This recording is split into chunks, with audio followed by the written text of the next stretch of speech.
असद साहब बीजेपी के B team बोलने वाले असद साहब बीजेपी की बी टीम नहीं बल्कि पलटू राम ही घर वापसी कर लिए हैं। और असदुद्दीन ओवैसी साहब ने अपने ट्विटर पर पोस्ट के जरिए कहा कि 2015 से कई बुद्धिजीवियों और नेताओं से मैं गालियां खा रहा हूं।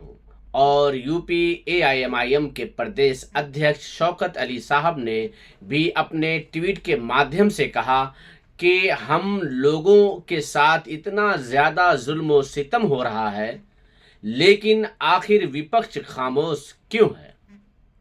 और मुंबई में एक ऐसी घटना हुआ है जो बहुत ही ताज्जुब की बात भी, अफसोसनाक भी और हैरान करने वाली ये खबर है, जो एआईएमआईएम के राष्ट्रीय प्रवक्ता वारिस पठान साहब ने इस घटना का विरोध करते हुए सरकार से इंसाफ दिलाने का काम किया है, जो बहुत ही सराहनीय है।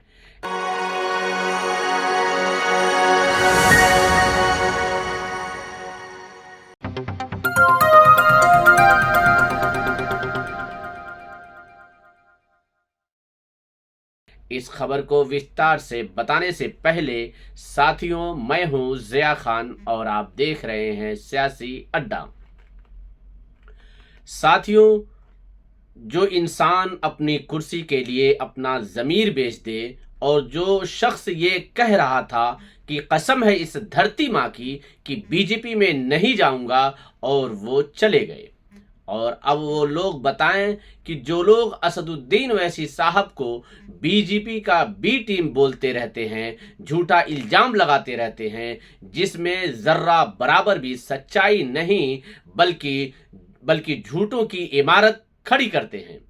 अब आप लोग क्या कहेंगे नीतीश कुमार साहब को कि क्या ऐसी बड़ी बड़ी बातें और बड़े बड़े वादे और कस्में खाने वाली बात करके और कहते थे कि कभी भी बीजेपी में नहीं जाऊंगा।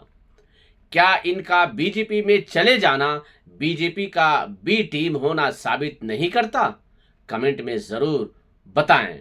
यानी बीजेपी की बी टीम होना अपने आप को साबित किया। वैसे यूं कह लीजिए कि वो कत्ल भी करते हैं तो चर्चा नहीं होता, वो कत्ल भी करते हैं तो चर्चा नहीं होता, हम आह भी करते हैं तो हो जाते हैं बदनाम। और जो असदुद्दीन ओवैसी साहब ने अपने ट्विटर के एक पोस्ट के जरिए से ये कहा कि 2015 से कई बुद्धिजीवियों और नेताओं से मैं गालियां खा रहा हूं, क्योंकि मैंने बिहार में महागठबंधन का साथ नहीं दिया। तब भी और 2022 में भी मैंने कहा था कि नीतीशवा भाजपा में वापस जाएंगे। ये इन लोगों की सियासी समझ का साफ सबूत है कि ये हर बार गलत साबित हुए हैं। बिहार की आवाम को अब फैसला करना होगा, या तो आप अपनी सियासी आवाज मजबूत करिए या फिर सियासी लाचारी को अपना मुकद्दर बना लीजिए। ख्वाब गफलत में रहना अब मुमकिन नहीं, ये सेकुलरिज्म के चौधरियों ने भाजपा को 2 बार जितवा दिया। ख्वाब गफलत में रहना अब मुमकिन नहीं, ये सेकुलरिज्म के चौधरियों ने भाजपा को 2 बार जितवा दिया, लेकिन गाली हमी को ही खानी पड़ती है।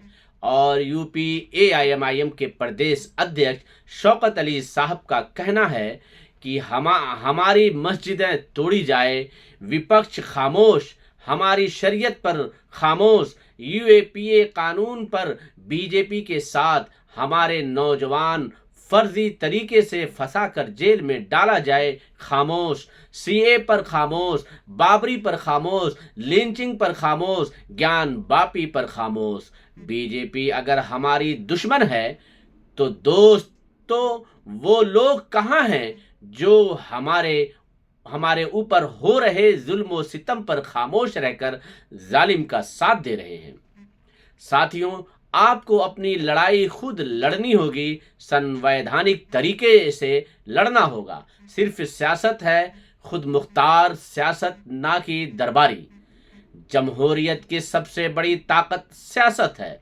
इसलिए दोस्तों, आप लोग अपने वोट की अहमियत को समझो, अपने वोट का इस्तेमाल सही जगह करें उस जगह करें जो आपके हक हुकूक की बात करता है, जो धर्म और मजहब के नाम पर सियासत नहीं करता हो, बल्कि सभी गरीबों और मजलूमों और लाचारों के इंसाफ के लिए आवाज उठाता हो, उसे वोट दें। अब आते हैं सबसे बड़ी खबर जो मुंबई बाईकल्ला की है। साथियों, देर रात तकरीबन 1:30 बजे कुछ मुस्लिम लड़के बाइक से आ रहे थे, तो कुछ हिंदुत्ववादी गुंडों ने शराब के हालत में इन मुस्लिम लड़कों को जबरन रोककर जय श्री राम के नारे लगाने को कहा और नारे न लगाने पर इनको बुरी तरह मारा और जब एक 15 साल की लड़की के साथ भी बदतमीजी की और मारा। देखिए इस वीडियो को। भाई हम लोग भाई बाइकल्ला में खड़े। नाम क्या भाई तुम्हारा? नाजिर। और तुम और कौन है भाई दूसरा? तुम्हारा नाम क्या है? करमुल्ला भाई। दोनों मुस्लिम है भाई जी। ये दोनों भाई मुस्लिम है, कुर्ता पजामा पहने, दाढ़ी पहने। यहाँ पे कुछ मादर चोद लोग आए, ये बच्चे को बेचारे को मारे, ये दोनों इंसान को मारे, बिना वजह मारे और बोलते जय श्री राम बोलो। अरे काय को जय श्री राम बोलो? काय को जय श्री राम बोलो? काय को बोलो जय श्री राम? क्या वजह? हाँ, दाढ़ी देखेंगे तो मारेंगे, खून निकाले इसके मुंह से। दारू पी के भाई इसको मार रहे, काय को मारेंगे इन लोग? मुंह दिखाओ भाई, तुम्हारे काका पे लगा है। बेचारे का पूरा होठ फाड़ डाले, सर पे मारे इसको। ये बेचारे को ही मारे, तुम्हारे को मारे क्या भाई? किधर पे मारे बताओ? ये देखो यहाँ पे लगा है, चेहरे पे दिखाओ भाई, चेहरे पे लगा है, पूरे चेहरे पे इनके लगा, इनको मारे। जबरदस्ती मारोगे भाई तुम लोग क्या? हाँ, जय श्री राम जबरदस्ती बुलवाओगे तुम लोग? हम लोग बुलवाते क्या अल्लाह ऊपर? हिंदू मुस्लिम करोगे भाई तुम लोग? भाई ठीक है, वो अभी कंप्लेंट करेंगे। तुम इतना हम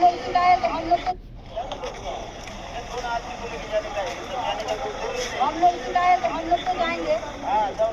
मेरे लड़की को मारे। आपको मारेगा? कहाँ पे मारे आपको? कहाँ पे लगा था आपको? ये देख रहा है, पूरा हाथ सब चीर चार दिए, चूड़ी पोलियो मेरा हाथ धके खींच लिया था अंदर। और कहाँ पे लगा? थोड़ा लाइट में आओ ना, लाइट में आओ ना थोड़ा आपा।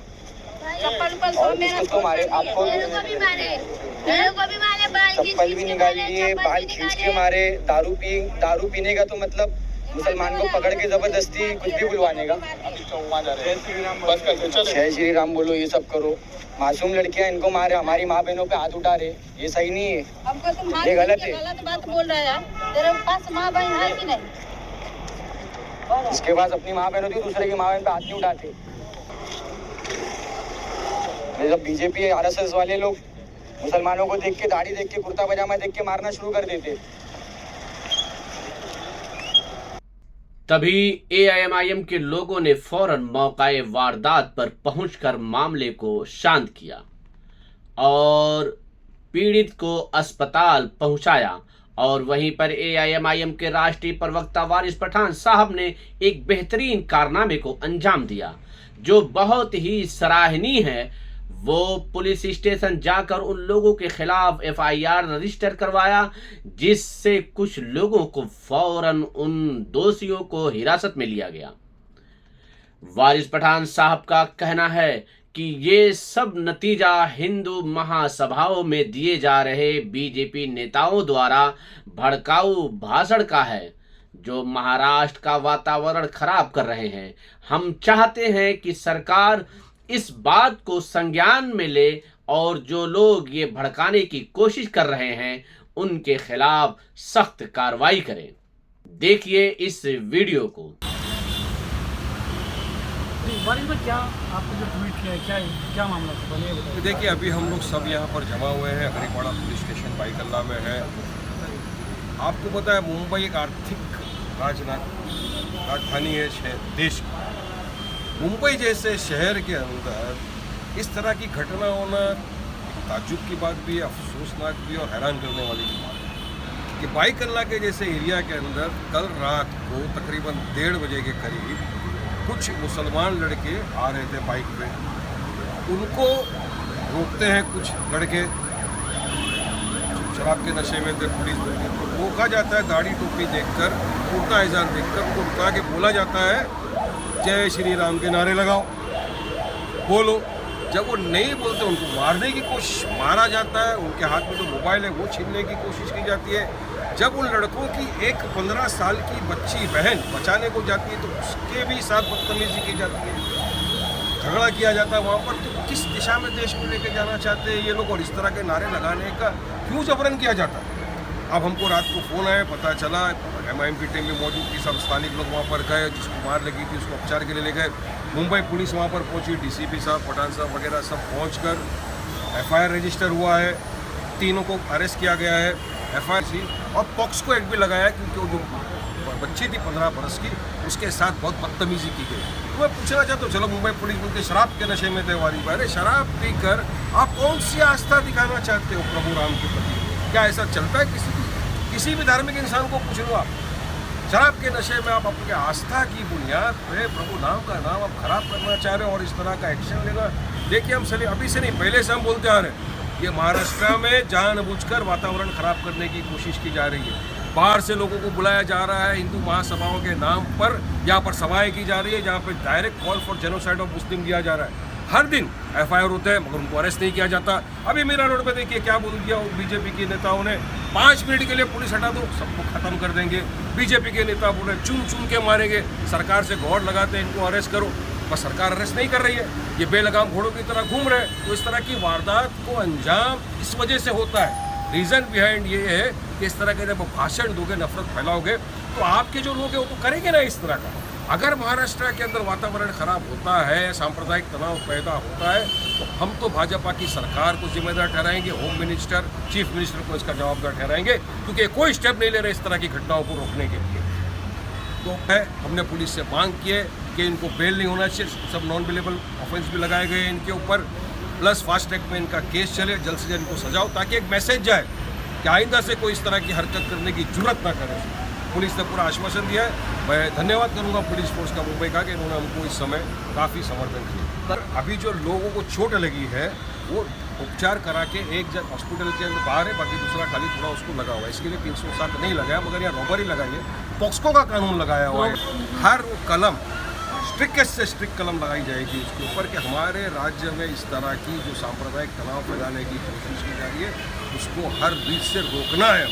ये मुंबई पुलिस का भी और हमारा भी। रात को हमारी बात हुई, पुलिस ने कहा कि हम FIR ले रहे हैं। अभी आज आप आए, पुलिस का भी हमने शुक्रिया किया और हमने कहा कि आप अरेस्ट किया है, मगर उनका केस फास्ट ट्रैक कोर्ट में चलाकर जल्दी से जल्दी सजा दीजिए, ताकि आइंदा से इस तरह की घटना न हो। और जो ऐसे रेडिकलाइज एलिमेंट जहाँ पे घूम रहे हैं उनके खिलाफ भी पुलिस को पहुँच रखना चाहिए, उनको हिरासत। महाराष्ट्र में, पूरे महाराष्ट्र में, शोलापुर वगैरह हर जगह बाहर से ये BJP RSS के लोग आ रहे हैं, हिंदू महासभा के नाम पर हेट स्पीच दे रहे हैं, भड़काऊ भाषण दे रहे हैं, हर दिन मुसलमानों के खिलाफ जहर उगल रहे हैं। 5 मिनट के लिए हटा तो सबको खत्म कर देंगे, इस तरह की भाषा का इस्तेमाल हो रहा है, चुन चुन कर मारेंगे, इस तरह की भाषा का इस्तेमाल हो रहा है, जिसकी वजह से इस तरह की घटनाएं हो रही है। मीरा रोड हो गया, अब यह हो गया, तो जो हेट स्पीच दे रहा है उसके खिलाफ BJP की सरकार स्टेप्स क्यों नहीं लेती? क्यों अरेस्ट करके उनको कानून पीछे नहीं डाला जाता सलाखों के?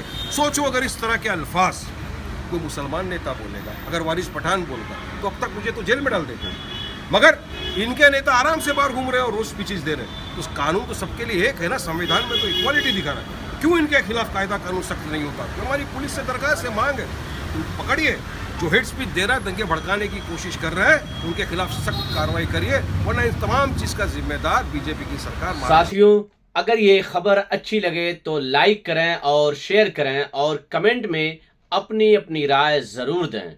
इस खबरों में बस इतना ही। मिलते हैं अगली खबरों के साथ, तब तक आप अपना ख्याल रखें।